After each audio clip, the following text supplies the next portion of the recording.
right. Good morning, everybody. Today is Thursday. Yes, gobble. Happy Turkey Day. Thursday, November 26, 2015.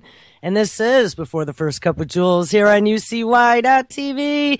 Happy Turkey Day, everybody. It is 52 degrees and cloudy here in upstate New York. And we have a Thanksgiving treat for you today. We have two guests on with us this Thursday, Mr. JJink and Mr. Brandon Turbeville. Good morning, gentlemen. Orale vato. Good morning. Good morning. Good morning, Brandon. Morning. Is your headset working? No, it's not working yet. I gave up. It's all right. We can hear you. Well, I reinstalled Windows this morning. I gave up. I got tired of a browser freeze up on me. I was like, you know what? That's a one-way trip to a train wreck. Yeah, it usually happens that way. I wish I could do that. So how's it going in everybody's neck of the woods? Snow for anyone yet? No. Well, you consider I only live about 45 minutes from you. My weather's almost the same as yours. Right. Well, not really, though. You get lake effect different. Syracuse is the snowiest city in America. Right. And we're second or third. How about there, Brandon? No snow your way yet. No snow for us. No, we'll have until January at least where we even get a dusting. Oh, well, that's good then. Yeah, we don't have to deal with that. So, we left off yesterday looking at, and actually we didn't because I didn't do a show yesterday. 2 days ago, we titled the show Billionaires, GMO for Climate Change and Frozen DNA Arc, but we're not going to talk about any of that stuff today. Actually, during the show, we did discuss some of what's been going on in Syria with Russia and the downed pilot. No, actually, I think we talked about France and the suicide, quote-unquote, suicide bomber who then apparently wasn't a suicide bomber. And I know you addressed that in your show on Monday, Brandon, so that was good that you did that because I had some questions about that. But what on earth? I really want to get a good picture. I've been reading your articles over the last couple of days. JJ said he's been posting a few. What has been going on now between Russia and Turkey? Because I know one of your most recent shows, and actually I think even the last time you were on here, you were talking about the whole situation between the Turkish-Syrian border and how there were some rebels, and I don't remember what the rebels' names were, but that they were trying to close that supply line, and Turkey wanted to keep the supply line open because they were actually allowing ISIS to funnel in. So is there some sort of big internal battle going on that we're not seeing in the mainstream? That's what I'm assuming.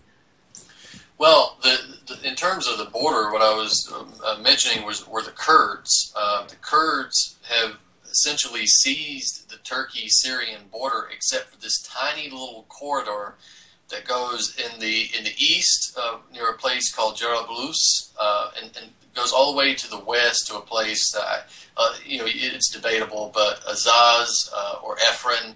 Basically, it's this small area of about 60 miles wide that is still open. It's not seized by the Kurds, and so it's actually controlled by ISIS, by the relatively moderate rebels, as they're now being called. That's the ones that share our views, right? Yeah, sure. And well, I guess you could argue that they do because they're enforcing the NATO policy on Syria. So yeah, so it's more than Turkey versus Russia. It's a NATO.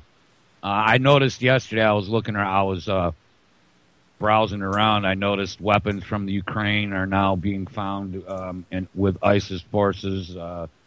So whenever here's the problem I saw was a few weeks ago, Russia actually started bombing terrorists in earnest.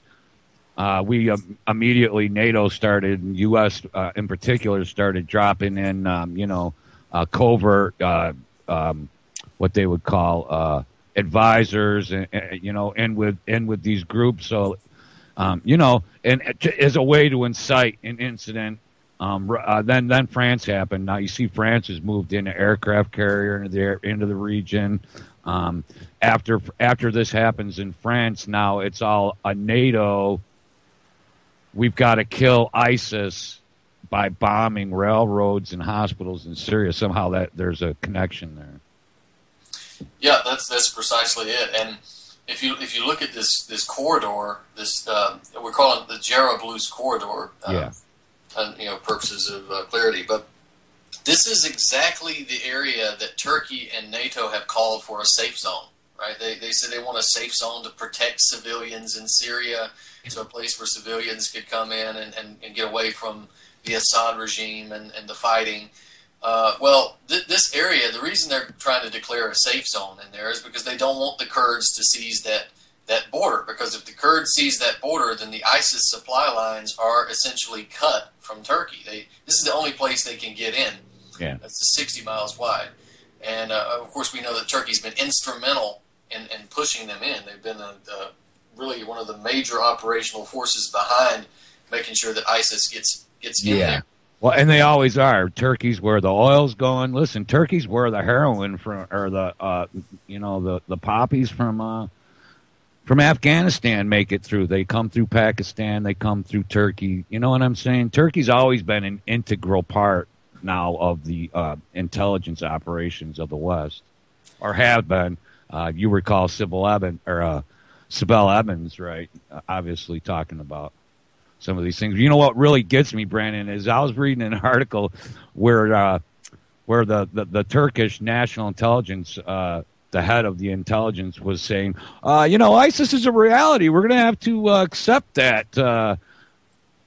But on the other hand, no one can accept that Assad, the legitimately elected Christian secular leader of Syria, can play any part of this. We've got two sides clashing.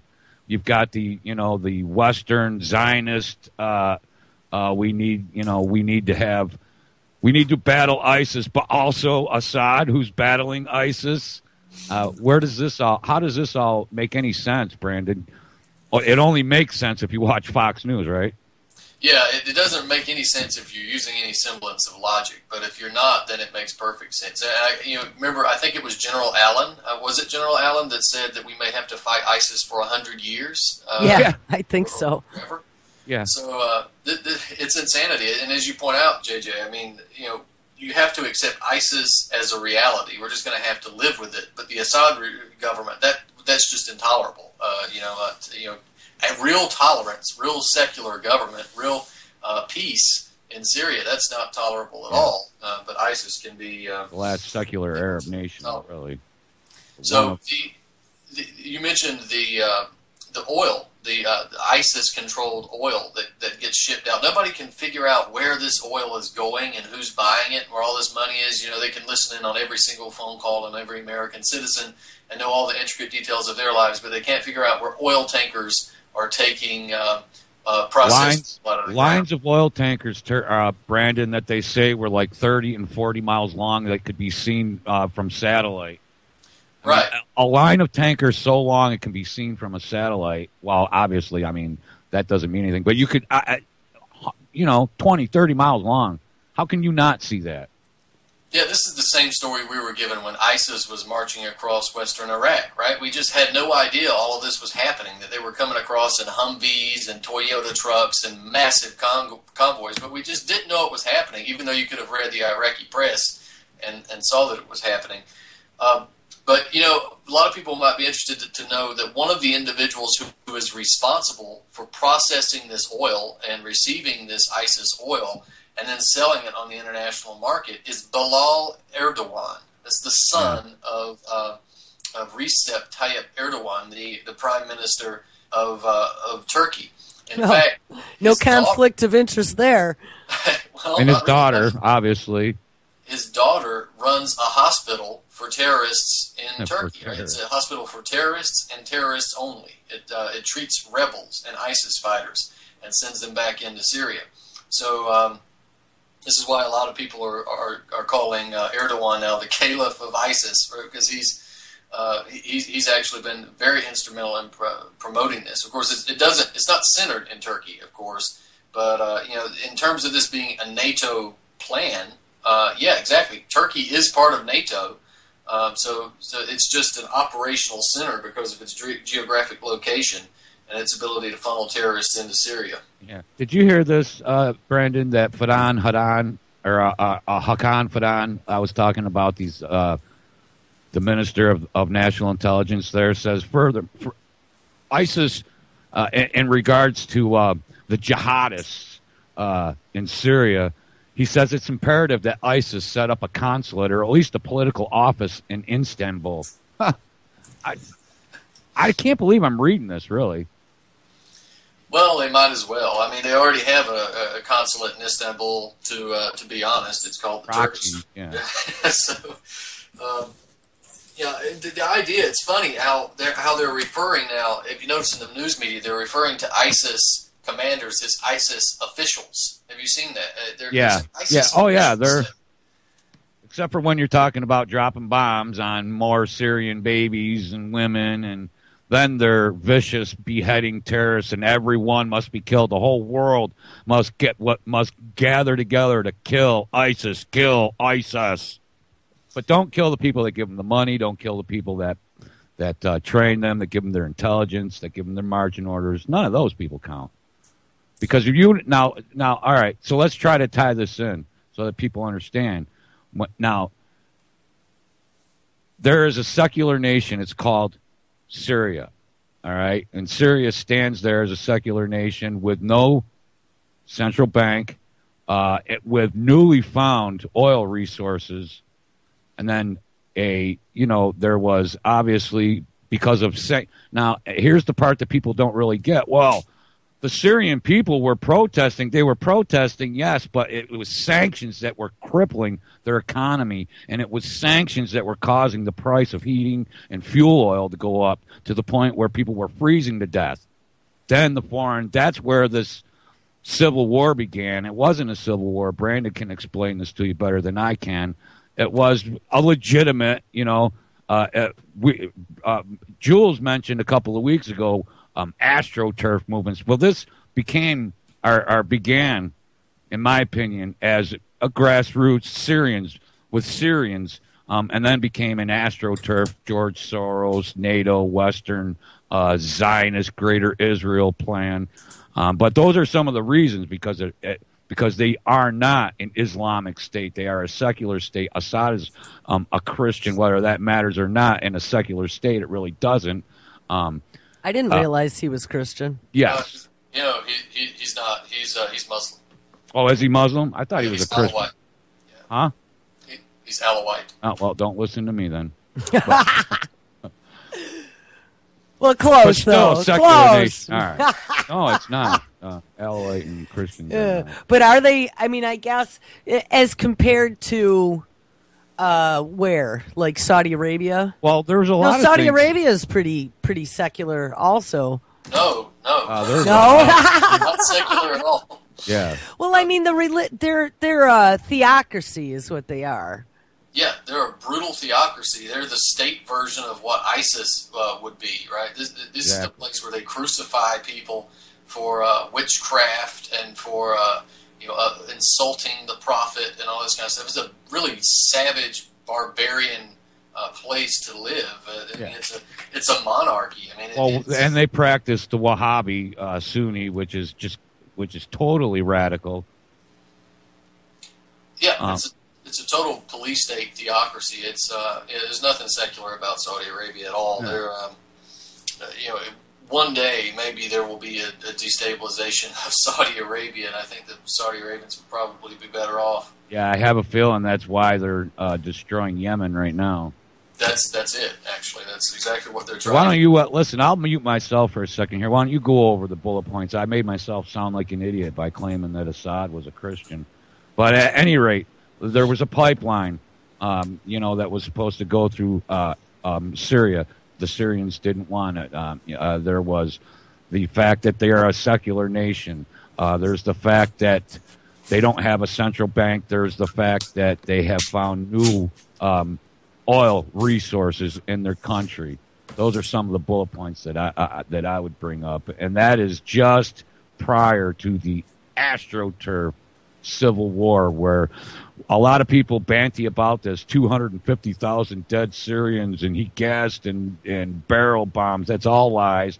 80 to 90,000 of those 250,000 alleged dead Syrians are Syrian army fighting ISIS and foreign rebel mercenary forces. Yeah, just a couple notes on that. As far as the original protests in Syria, there had been protests before regarding the, as you mentioned, the sanctions that had been imposed by the West. The heating oil issue was becoming a serious issue. There were some food issues. This has nothing to do with the Syrian government, really. This is something that was imposed by the West. So there were some protests, but the protests that resulted in this destabilization campaign, that resulted in this color revolution and then outright warfare, they actually weren't. They didn't have anything to do with this, with the heating oil or with the sanctions. There never were any moderate protests. There were never any legitimate Syrian protests taking place.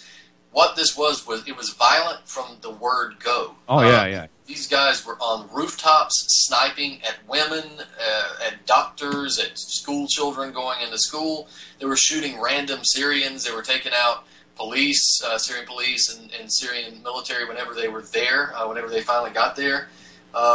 So it was violent from the word go, and these were essentially Western agents on the ground with... In particular, Mossad. A couple of Mossad agents caught. Yeah, Mossad, French intelligence was there on the ground.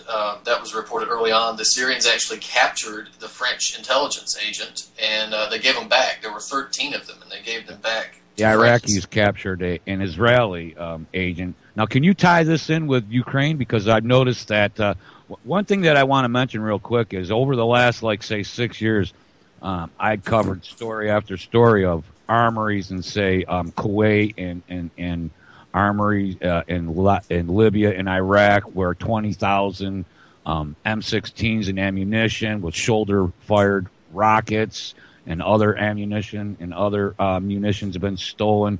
And all of a sudden, now it seems like they're starting to pop up. Some of the same MO happened in the Ukraine. Sniper, violent right from the start, not absolutely no legitimacy at all, just violent right from the start. And a lot of those weapons are making their way now down into Syria. Yeah, now not only that, it's interesting as you bring up Ukraine, because probably within the next 15 minutes or 20 minutes I should have an article posted on the subject. But this issue with what's happening in Ukraine, I don't know if people are aware, it's not getting that much attention in the Western press right now. But over the weekend, there was a series of bombings in the Kherson region of Ukraine. Right, this is right on the border with Crimea. Apparently, at this cash exchange building in Kherson, a man came in and detonated a bomb in the building, and there was another bomb found outside a little shortly after. There was another explosion that took place in Odessa. Remember, that's the place where they had the Odessa massacre, where they murdered those pro-Russian protesters and burned them to death in the trade union building. But there were explosives found near power lines, and the explosions that went off actually took out a lot of the power lines that were going into Crimea. So I saw that there were a few million people without power there. Yeah, 2 million people have no power in Crimea right now. And on top of that, we've got these groups of activists, and I put activists in scare quotes for a reason, because whenever you hear the Western media refer to somebody as an activist, that generally means they're either a terrorist or they're funded by George Soros. We have Crimean Tatars that have been going out and protesting and have been blocking the repair crews from trying to restore power to the areas that have the outage right now. And their demands are that the Kiev government take a tougher line against Moscow. And of course, that tougher line means just basically restoring Crimea to Ukraine, taking it back from Russia, all this stuff, which is totally out of the question for any sensible leader. that's not the first thing the Tatars have done, by the way. Ever since September, these Tatar activists have kind of stalked the border between Crimea and mainland Ukraine, and they've tried to block commercial trucks from entering Crimea. So, viciously, barbarically. Well, we've got also the Ukrainian government saying that it just issued a decree that all vehicles hauling goods from Crimea and to Crimea are temporarily halted. Right, so there's no commercial traffic that can go into Crimea. We've got Yatsenyuk and Poroshenko declaring solidarity with the Crimean Tatars and all that kind of stuff. The reason that's important is because on August the 1st of this year, there was a meeting that was convened at the Hotel Bilkent in Ankara, Turkey. They called it the Second World Congress of the Tatars. So they brought together about 200 Tatar NGOs and all these Tatar associations from all over the world. The Ukrainian foreign minister was there. The Turkish deputy prime minister was there. They participated in these events. So they have these non-governmental organizations and these Tatar civil society groups taking place in this meeting, and they were discussing how to resolve the, quote, prolonged conflict in Ukraine and maintain Tatar rights. And again, rights are in scare quotes here. So the Russian annexation of Crimea was one of the main focuses of the meeting. But at that meeting, there was a decision made between Turkey and Ukraine. And the decision that was made was to create a Muslim brigade to oppose Crimean separatism, basically, which means the fact that Crimea would go with Russia. So it's a Muslim brigade to oppose Russia and its annexation of Crimea. Right. And that keeps Crimea. with the current, Muslim is a religion of war, and we have to kill them and wipe them all out. Well, what they're trying to do, basically what they've done is created this terrorist brigade in Crimea to oppose Russia. And again, some more of their goals were to oppose the transportation of goods near conflict zones. And what are they doing? What are the Crimean Tatars doing? They're opposing the transportation of goods into Crimea. So I think we're seeing the manifestation of this decision that was made a few months ago, the creation of this Muslim brigade. This Similoglu, who is the acting leader of the Crimean Tatars, or at least the acting leader as it was declared by Poroshenko, this guy is a notorious CIA asset, and he's collaborated with the CIA through many years, right? Even the Reagan administration. He was the leader of the Crimea Tatar Majlis. So this guy's bad news, and he's got nothing. Links with the CIA, with the Chechnyan CIA terrorists. Yep. They are trying to essentially create. They're supposed to be based in Kherson, which is near the Crimean border. And remember, this is based at the same place that these bombs took off at the buildings there at the currency exchange. So they're getting volunteers from a number of different locations. Volunteers, I mean jihadists. So we've got what they call Tatarstan, right, which is the Crimean area, but Uzbekistan, Azerbaijan, Georgia, and as you mentioned, Chechnya. That's where a lot of them are coming from. So Turkey is pop up in through Ossetia. Yeah, Turkey has actually contributed a number of the jihadists that are fighting in Syria, right? They've taken some of the jihadists out of Syria and brought them to Ukraine to be part of this Muslim brigade. In fact, that's their army. We have our proxy army. We when they're needed somewhere, we airlift them. Yeah, we just move them to another location. So even in December of 2013, we had reports where Turkish intelligence had sent a number of these Tatar jihadists to Ukraine so they'd be able to help with the color revolution in Kiev where it was taking place there, as they acted as security for the fascists, right, for the Kiev fascists, and they went out and engaged in a number of violent acts that helped get the police out and crack down. So that they were heavily involved in that. But see, what you're seeing now is that ISIS And all these so-called rebels, these relatively moderate rebels, are being used not only against Syria, but they're also being pushed closer and closer to Russia, and not just to the borders of Russia, but in Russia. Because remember, when it was, I believe, John Kerry who suggested that Russia may experience terror attacks as a result of their bombing campaign, what do you know, 3 days later, the Russians managed to stop an attempted bombing on a subway station there in I think St. Petersburg. So it was in St. Petersburg, I believe. Yeah, so they're pushing these terrorists even closer to Russia, and it's not just the Russian border. It's not just the countries that border Russia that are in danger. It's Russia itself. Sphere of influence, yeah. So just to be clear, Brandon, the people, the rebels that would be considered moderate, let's just be clear, those are beasts of burden. They are pack animals for the United States, for Western powers, and ISIS. They're the pack animals. They're the excuse. That's who we're giving the money to. That goes straight to ISIS. That's where all our weapons are going. They go straight to ISIS. They're just beasts of burden in a proxy war with a proxy army. And so let me ask you one real quick question. What are the chances of open conflict between NATO and Russia? Because Russia has allies too. It's pretty high right now. I mean, the Russians have shown time and time again that they're willing to react with cool heads, and they're willing to take a few punches on the chin to avoid World War III. But after this last jet, how long can you continue to do that?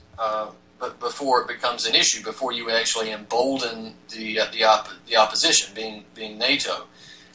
Right. Going back to the Jarablus corridor, this is an important question.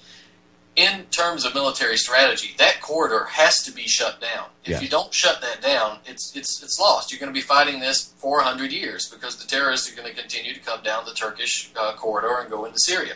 So the Russians are clearly aware that they have to shut that border down and shut that corridor down, and so is NATO. And that's why NATO is trying to declare a safe zone and to put possibly American troops in the corridor, basically to act as human shields. And to keep it open. Right. So they can keep it open, and if the Russians bomb the corridor, then they can say, oh, look, the Russians have bombed American soldiers. Right. And so we have this situation that eventually Russia's going to have to bomb this corridor. It's going to have to happen. You know, something else I was just thinking about, too. We just had the G20 in Turkey. And Putin called out, I believe it was 40, wasn't it? Up to 40, 40 G20 members for financing ISIS at that meeting. Yeah. You think that this drop in this plane was... Moscow absolutely is. They are going to close that border. I mean, and then that's when the real rhetoric and propaganda will pop up on Fox and CNN, try to drum up popular support to go in, but I don't know. I just don't know. Although, man, by looking at, I don't know. I don't know if you can judge the climate in America by social media, because a lot of those people are just meatheads. But an open conflict, a global conflict.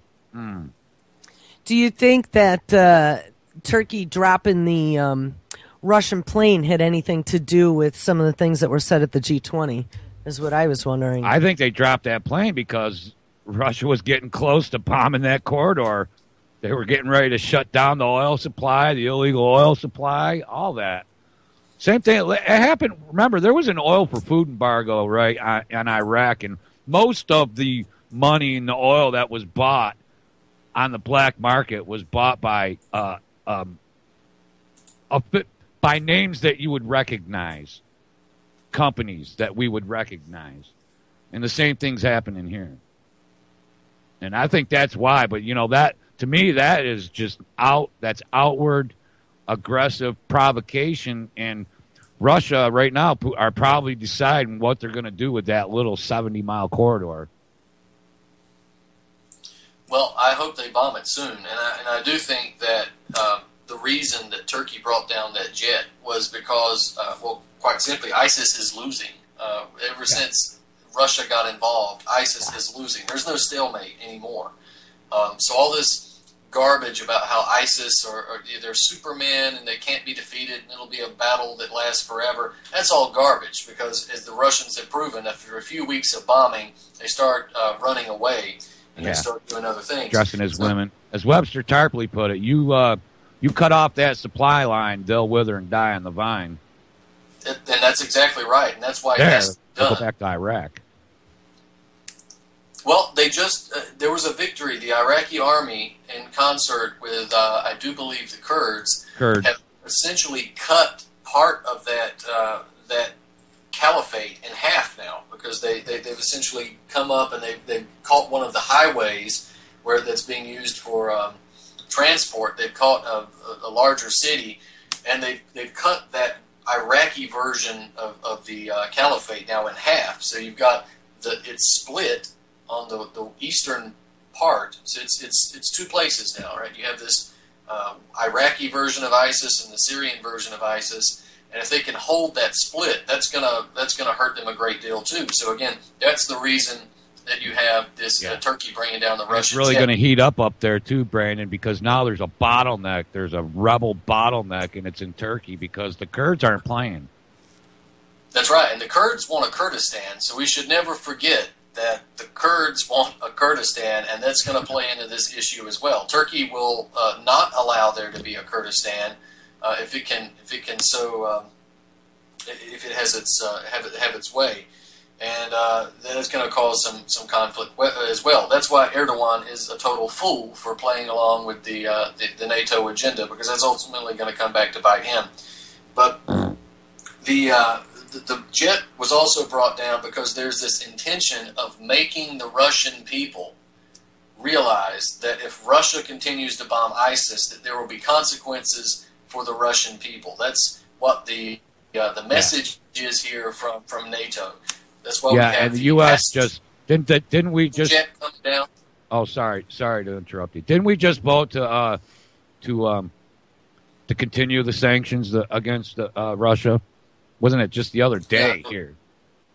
I believe so. And but remember, you have the passenger jet coming down. Yep. Now you've got the Russian fighter jet coming down. You've also got the potential terrorist attacks in Russia that took place a few months ago. So the message here to the Russian people is that if your government continues to stick its nose in Syria, then you will pay the price. You won't be able to go to football games. You won't be able to, whatever the equivalent is. You won't be able to fly on passenger jets. You won't be able to go overseas and walk around in peace. It's an attempt to try to frighten the Russian people into not supporting Putin and this war. This war policy, and the other side of that coin, the other side of that coin, is the threat to the American people that if we don't bomb Muslim countries, we're not going to be able to go to football games and concerts or send our children to school.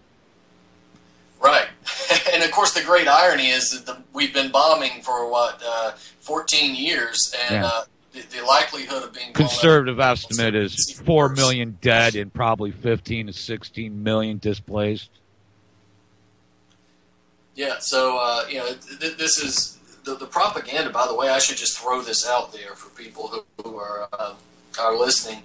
The propaganda for a potential massive terror attack in the United States is out there, and it's unfortunate. Well, except for shopping season. Remember, Obama came out yesterday and said, "There's, we don't have to worry about it right now. Black Friday's coming." Yeah, to be sure that if it happens, those people are already here. They're not coming in waves of refugees. They've been here planning and plotting the whole time.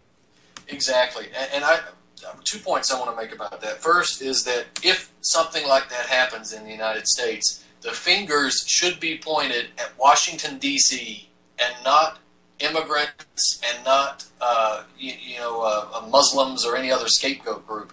And for the record, I oppose allowing unfettered immigration, for the record, whether it's refugees, whether it's border states, whatever. I oppose that. The answer is not to destroy Europe or destroy America with immigration for the refugees. The answer is to stop destroying Syria so they can stay in Syria. Right. A lot of these guys aren't even coming from Syria anyway, but that's another issue. But Yeah, some of the memes they just throw up pictures of people, lines of people, and call that Syrian refugees. It's kind of funny, actually. It's laughable. Yeah. So make no mistake about this, though, that there's no coincidence that the propaganda coming out regarding a major terrorist attack in the United States being a potential is coming at the same time that we're discussing allowing Syrian refugees into the United States, because you have to have your scapegoat group ready for that. And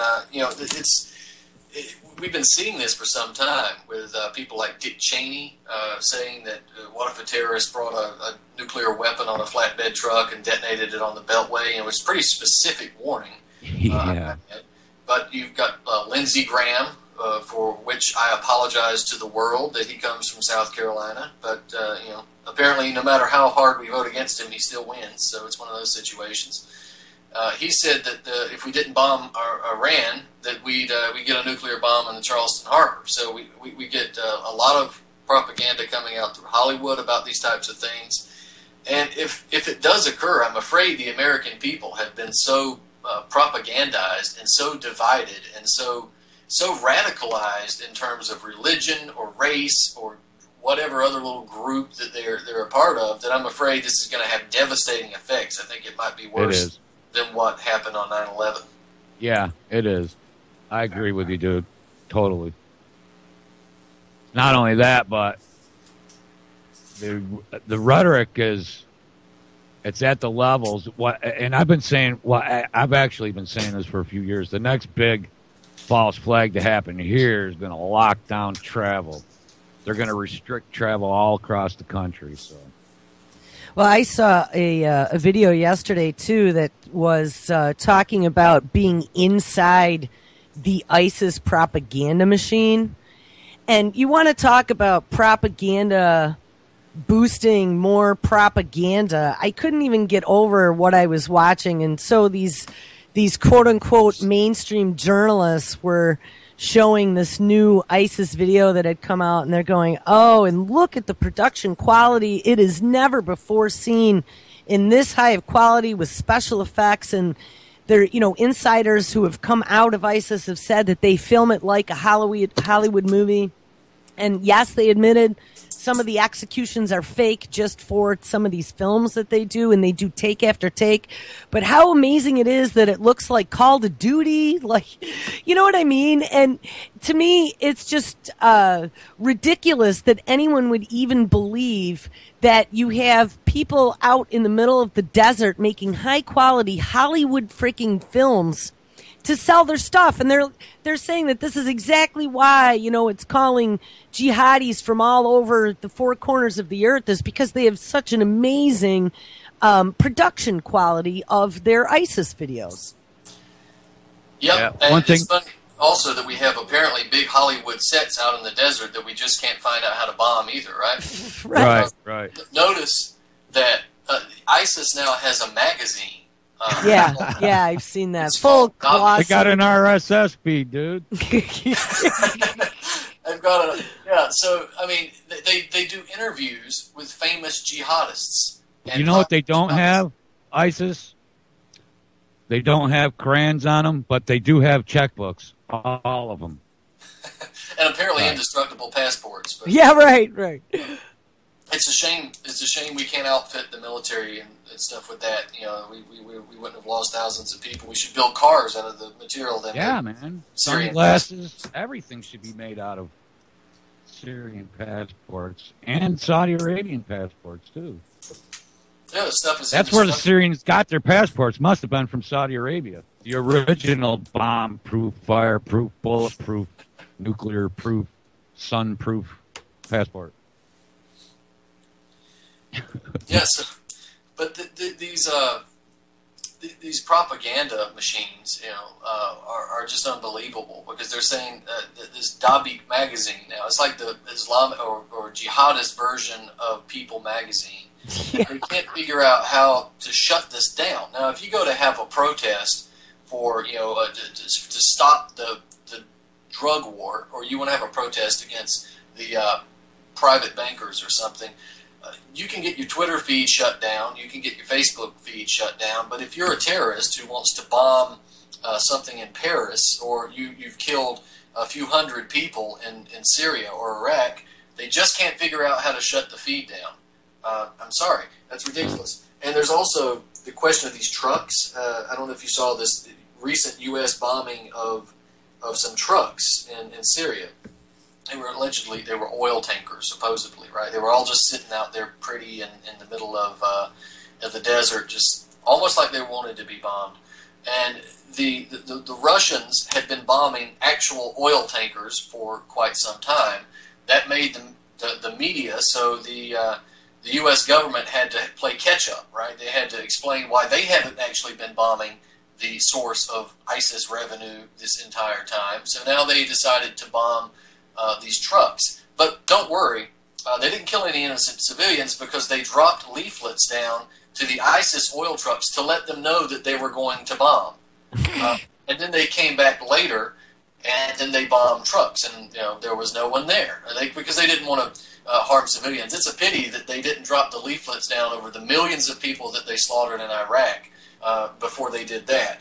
But when it comes to ISIS fighters, you get leaflets to let you know that there's a bombing campaign coming. And then they didn't blow up all the trucks because they, quote, ran out of ammunition. Oh, I missed that part. Yeah, so that's the kind of propaganda that we get. And I think... that was recent. Yeah, that was just recent. Days. I do think that most Americans, though, are somewhat perplexed by the complexity of the propaganda here, obviously, but that they don't quite understand why, if we want to fight ISIS, why are we fighting with the Russians? I think there's a lot of confusion with people. So that does present us a bit of an opportunity to explain to people exactly why we're fighting with the Russians. It has nothing to do with ISIS because we're funding them. And again, make no distinction between ISIS or al-Nusra and al-Qaeda because there isn't any. It's the same group. There's about 300 different little brigade names, and yes, occasionally they will fight amongst each other because they're fanatics and they're jihadists, and that's what religious fanatics do. But the overall plan here, there's no distinction between these groups. They're all the same thing. ISIS itself is al-Qaeda. It's just a name change. Remember, it was al-Qaeda in Iraq and al-Nusra in Syria. They officially merged to become the Islamic Emirate of Iraq and the Levant, then the Islamic State of Iraq and the Levant, and now it's the Islamic State of Iraq and Syria. So it's just a name change, and it always has been. The so-called moderate rebels... Well, they have to keep changing the name, yeah. They'll change the name when those same guys show up in the Ukraine down near Crimea. They'll have a different name, or they'll be an offshoot instead of Al-Qaeda. They'll be al-Nusra, or instead of, They're good at that. Half the propaganda is cover-up of the previous lies, not even the new actions. And remember, too, that they say a lot of this stuff by sleight of hand, right? And they admit to doing things that most people won't pick up on. But there's this coalition group of moderate rebels that the United States is supporting with money and arms, and it's called Jaish al-Fatah. That translates to be Army of Conquest. These guys are they're a coalition of different groups, which includes al-Nusra. Right? So we're giving money to al-Nusra, which is ISIS. It's the same thing. You're giving money to ISIS. If you're giving it to Jaish al-Fatah, you're giving it to ISIS. And so that's admitted. And these little rebels, these so-called moderate rebels, remember the Abu Bakr, Abu Sakar, the guy who ate the heart of the Syrian soldier?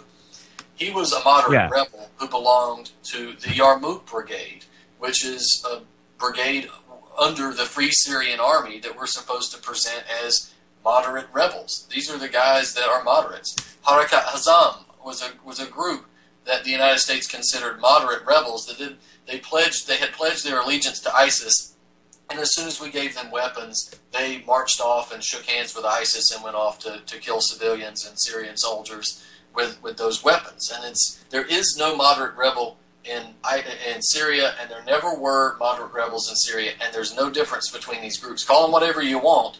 Call them the super moderate, democracy-loving protesters. They're still ISIS. It's the same stuff. Yeah. They're still Israeli. They're still CIA.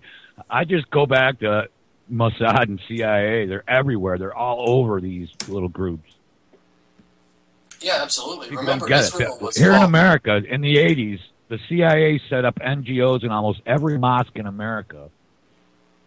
That's where they got their list of potential Islamic mercenaries. I said before, you know, these half of these people you'll see have, you know, will wear jewelry with a Star of David or you know, practice all sorts of unradical Islamic activities and practices, and they're, you know, a lot of them are Western funded. They're mercenaries. Yeah, A lot of them. Whole intelligence apparatus across the world, not just in places like Saudi Arabia, where this is sort of government sponsored from point one to point B, but in the Western world especially. You're right.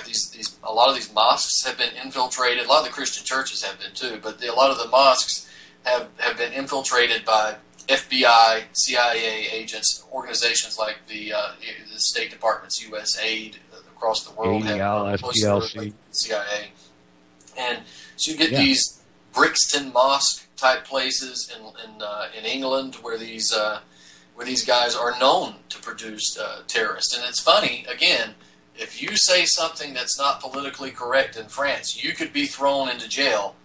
But if you are arrested for killing a police officer because you are a jihadist, you stay in jail for at most 5 years, and then you get out with the charges dropped. Isn't that funny? It's almost like they want this kind of stuff to happen. It's almost like they have a willing patsy, isn't it? You know, if you question certain things in Europe, you get thrown into jail. But these guys can go out and have hate sermons where they promote the killing of innocent civilians and the destruction of the government and the country that they live, and nothing happens. That should tell people what they need to know right there.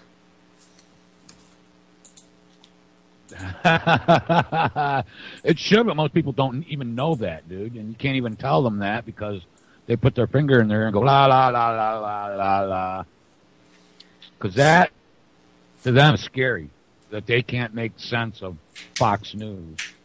That they can't trust the POTUS or, you know. So here's something That I really want to scares know. people. How far do you think NATO is going to go now to protect that corridor, that 70-mile corridor? Because that really All is the the way. question. All the way. They'll start a global conflict. One, to hide their complicity, and two, to continue the plan for the Greater Israel and the one, you know, global governing body that, you know, one global banking body, one global religious body. These things are real. Yeah, it's hard for me to say how far they will push it, but they've seemed to give every indication that they're willing to escalate. And you know, the firing on the Russian jet should tell us something. If they're willing to do that, and by the way, a lot of people are presenting this as Turkey going rogue, right, and shooting down the Russian jet. Do you really think that Turkey is dumb enough to try to provoke Russia on its own? Of course not. Even Erdogan is as much of a lunatic. And Any more than I think Bashar al-Assad is dumb enough to invite a NATO inspection crew and then drop a gas bomb. You know, Turkey's not that dumb. Neither is, you know, Assad. While they're inspecting, These things are ludicrous when you look at them above. The worst possible time to drop a chemical weapon, or as they're down the street looking for chemical weapons. Right. That's the level of propaganda. At least they don't even try anymore. It used to be more entertaining, but now I guess incubator babies really lowered the bar for. It's all they need, Brandon. If they can fit the information to scroll along the bottom of the screen while you're waiting to pay for your coffee at the 7-Eleven, that's all they need anymore. Because there's very few people that spend a couple hours a day reading paper or watching the news anymore. Well, in all fairness, I think most of the people who do spend hours watching CNN or Fox or reading the paper are probably much less informed than the people who don't pay any attention at all. Or much more informed than the people who don't pay any attention at all, because at least the ones who are not paying attention aren't getting as much bad information.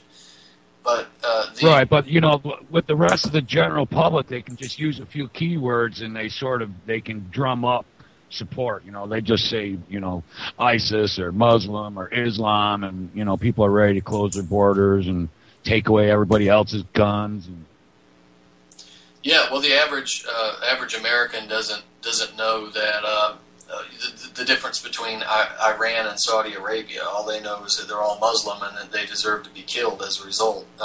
They don't know about the Shiite-Sunni split or anything. But yeah, as far as how far this will go, Jules, I don't know. But they have been giving indications that they're willing to continue to provoke this and bring it, you know, to its logical conclusion. And well, I did see China. China has some new jets that they were working on, and I thought it said they were bringing them to Syria. That's another sphere.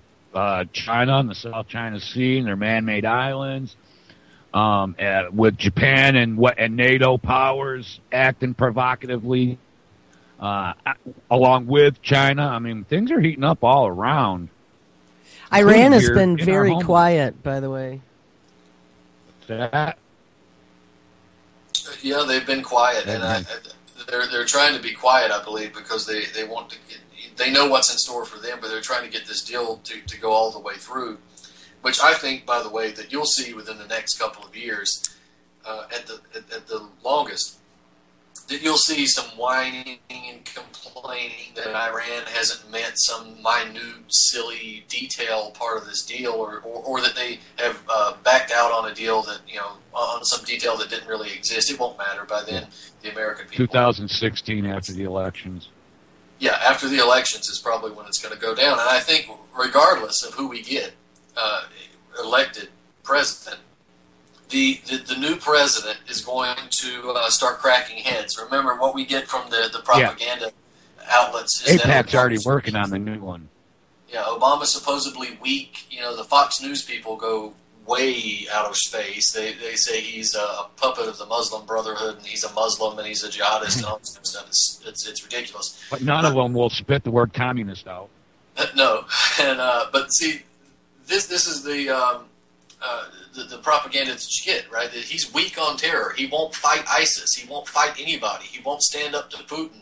And so you're going to get a new president that's going to come in and have to be big and tough and puff out their chest against Putin and have to really crack down on Muslim fundamentalism. And they'll, trust me, they'll do that abroad and at home.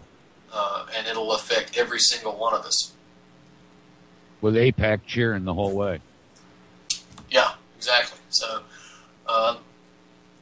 yeah, the next president, Democrat or Republican, has no choice but to be tough on Iran, to re-examine the deal that Barack Obama made. And, you know, people like me who were saying that, and Phil Berg, that Barack Obama wasn't constitutionally qualified to be president to begin with, are still nuts. Who do you think, Brandon's going to be the next appointee? I'm really afraid.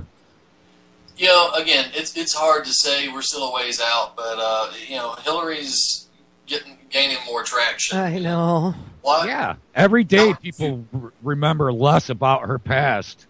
She could kill a baby in a hit-and-run accident tonight, and by tomorrow night, people would forget about it. Yeah, I know this woman. How could you get a more willing servant of the ruling elite than Hillary Clinton? And you know, her only trouble is that she's unable to contain her psychopathy to the point that I know. See it. But you know, I should take this moment to point out the difference it makes. 36 Reasons that Hillary Clinton should never be president is yes. I read that article. No, it's his book. It's his new book. Oh, well, then I read a review of it. Yeah, it's BrandonTurbeville.com. You can get it for free. There's a free copy right there in PDF form, or you can buy the Kindle or the hard copy version. If anybody needs any convincing that this woman is the wicked witch of the West and should never get anywhere near the White House ever again, then they should read this book. But, you know, there's not a single presidential candidate in the Democrats or the Republicans who is anti-war. A lot of people think Bernie, but he's not. He's not anti-war. And he won't be able to be. Bernie He thinks won't be able to be the should next take president place. here because everybody's saying that exactly what you just said. Barack Obama is soft on this and soft on that, and so no matter who's the next POTUS, they got to be hard on all those issues. That's right. Regardless. So we're entering a situation where whatever we get is going to be a bad, a very bad situation for the whole country. It's just going to be a question of how bad it's going to get. Are you going to get Hillary Clinton? If you don't vote, you don't have the right to complain. If you don't vote, you don't have the right to complain. America. That'll be next. You're a lot You're about damned that. if you do and you're damned if you don't. Paying taxes isn't enough to complain. You got to vote, too, for some scoundrel. Yeah, apparently your First Amendment rights are contingent on a lot of things. I still haven't gotten the list of things I have to do before I'm allowed to complain in America, but apparently there's quite a long list. Yeah, and it depends on who's holding the master list, whatever. It's kind of funny. I'm actually going to buy your book. Because it sounds like a good one. I've got all kinds of... I've got Hillary Clinton, the vast right-wing conspiracy. There's so many books written about scuzzy, parasitic, filthy demon she is. It's hard to keep track of. People have asked me why there's 36 reasons in the book because it sounds like a random number, and the answer is because I had to stop. Because 100 would be too long, right? I never get the book out. It could have been 155, but I just at some point, Right. time takes you, and you have to call a project to its end. But there's 6 volumes.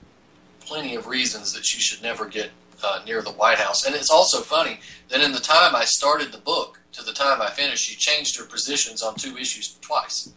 So it'll be interesting if anybody remembers that. All right, guys. Well, if you can even believe it, there is only about 20 seconds left to the show. This went really fast. Well, thank you so much for both coming on and joining me for our Thanksgiving Turkey Day extravaganza. I hope everybody has an awesome holiday. Hopefully, it'll be an uneventful one. And make sure you stick around because it is Thursday. There's all kinds of new radio. Mr. Kevin Blanche is up next. All right, gentlemen, you take care. Make sure you go to BrandonTurbeville.com. Catch up on everything at AgainstTheWall.info. All right, guys, take care.